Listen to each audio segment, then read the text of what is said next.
G'day, in this video I'm going to talk about a fascinating study that involves an intervention of green tea or a infusion style medication and exercise for people with rheumatoid arthritis.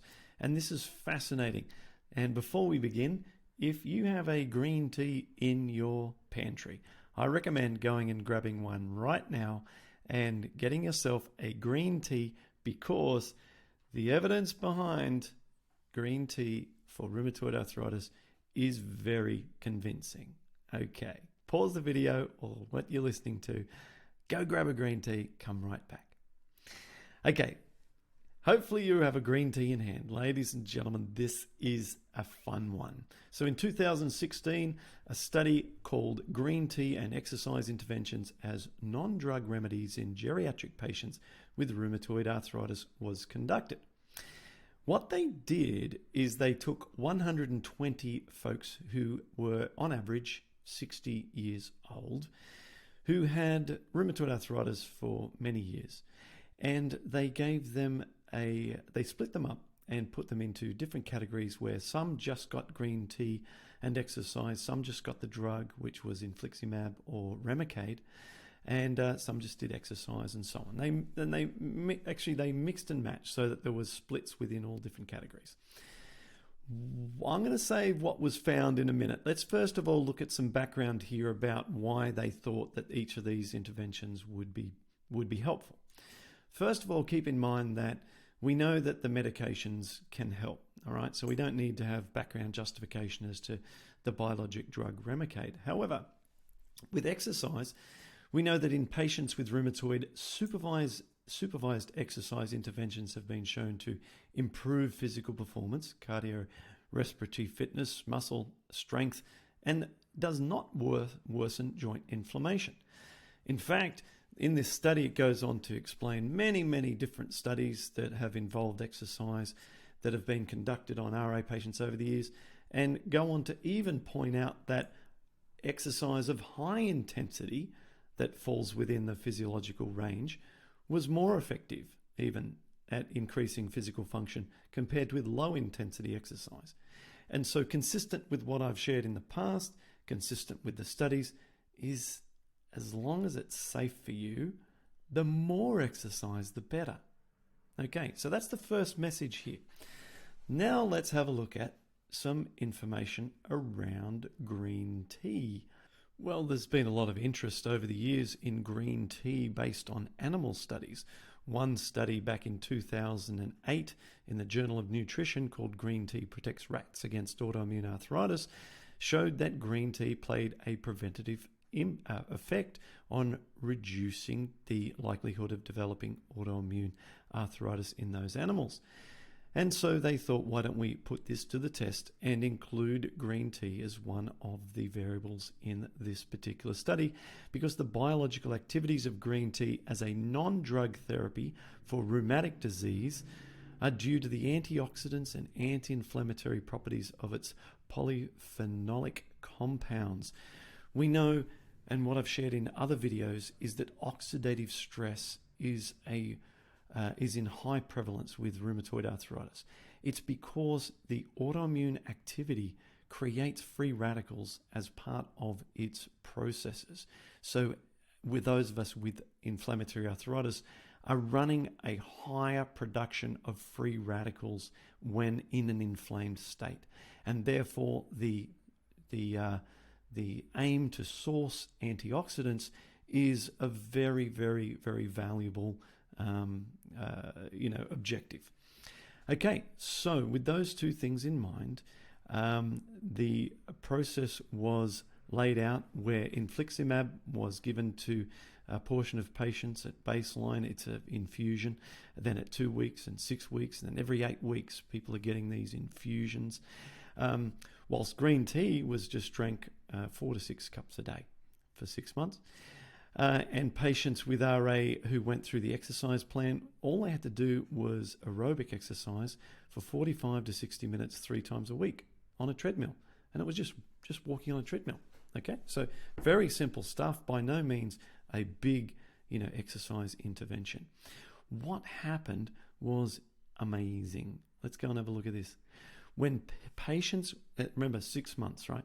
When patients were subjected to combined treatment modalities, patients treated with green tea plus supervised exercise showed a significant improvement in disease activity parameters. That's C-reactive protein, SED rate, and disease activity score after 6 months compared with patients who were treated with the infusion drug plus exercise or plus the green tea. In addition, the tender joint counts were reduced and the swollen joint counts were reduced, all after 6 months. So if we take a look at the at this, I want to include some extra commentary here around bone protection. Now, this is where there are major limitations with only using medication as the single strategy for inflammation reduction if you have inflammatory arthritis, because it's not addressing the potential improvements that you could make with adding an anti-inflammatory diet and exercise as strategies to help with bone demineralization. But the green tea here, if you're looking at the video, plus exercise had the greatest reduction in the markers that are associated with bone resorption. What we're trying to do is prevent bone loss, and it was found that the biomarkers that indicate the quality of the bone mineral density and its protection were greatest before and after when people were following green tea plus exercise as their modality compared to the infusion drug infliximab plus exercise or the infusion drug plus the green tea. So exercise plus green tea showed the best outcomes for C-reactive protein, SED rate, disease activity, swollen joint count, tenderness joint count, and the bone mineral density markers as well. Now, something that's even more interesting that has been reported is when we look at the study and look at the results of the ACR and ACR20, ACR50, and ACR70 results. Now, what are they? So what they are is they reflect the degree of improvement as a percentage in 2 points of time. So, you know, if you were started in January and then looked at results in, say, June, you've got 2 data points. And then if you are ACR 20, it means you've had a 20% improvement. ACR 50, 50% improvement. ACR 70 is a 70% improvement or greater. So if we now go back and look at the data here, it was found that the green tea plus exercise group had the greatest proportion of participants who ended up in the ACR 70 category, meaning the greatest percentage of people who had the greatest degree of improvements. So I think that's crucial as well, because all showed improvements. Drug plus green tea, drug plus exercise, or exercise plus green tea, all showed improvements. However, the greatest improvement was for the green tea and exercise. So if we come on down and look at just a little summary here, and then I'll wrap this up.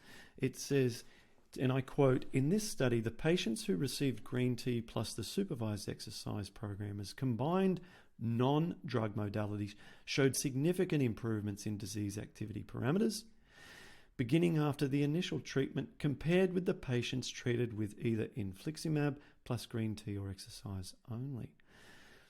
And then the mean levels of NTX, DPD, and SBAP were significantly correlated with the improvements in disease activity parameters. Those are related to the protection of our bone mineral density. Again, what they're saying is that the worse the markers of bone mineral density also correlated with the weakest results for inflammatory markers. And in even simpler terms, the more inflammation, the worse the bone mineral loss.